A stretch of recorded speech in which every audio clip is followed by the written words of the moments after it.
Alright everyone, listen up, because today I'm giving away 2 Welkin Moons to lucky viewers. All you need to do is subscribe to the channel, watch this full video to show support, and help me complete the goal of watch hours, and comment your server and UID. That's it. I'll be announcing the winners tomorrow in a community post.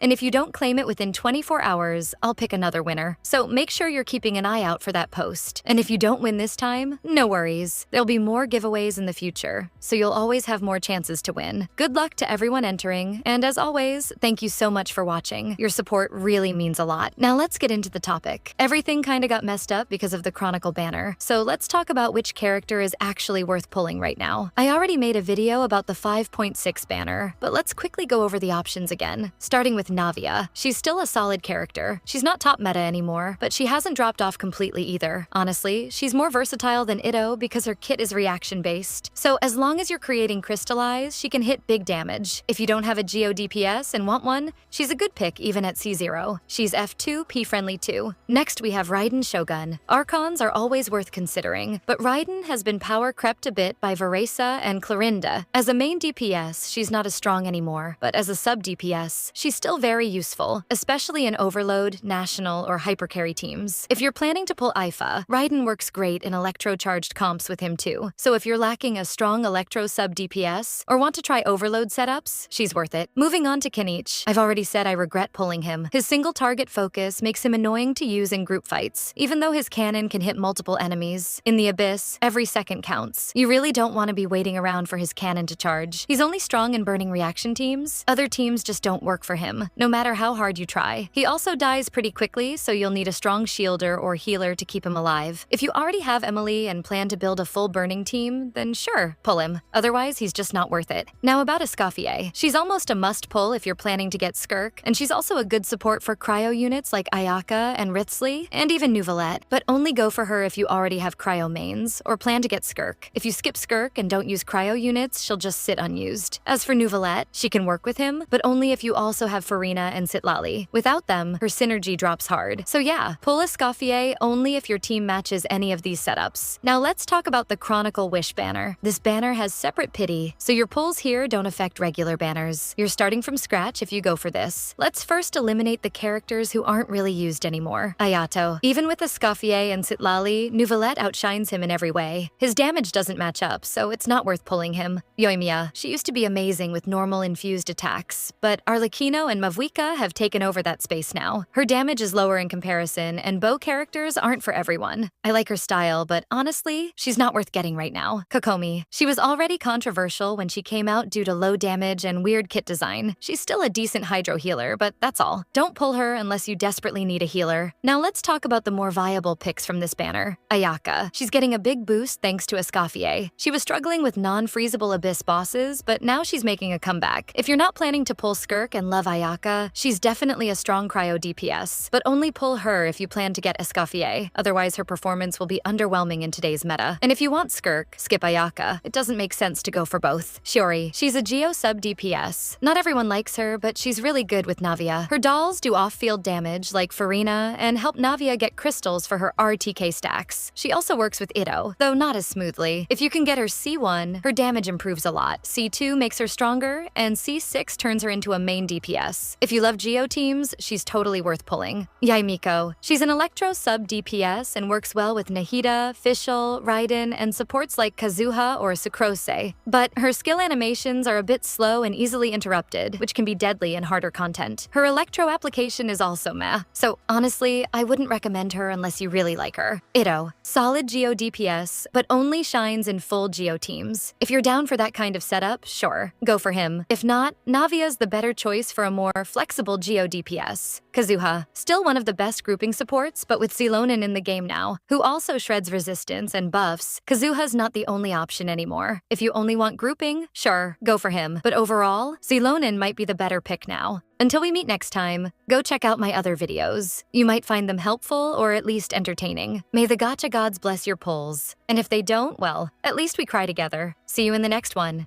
Sayonara!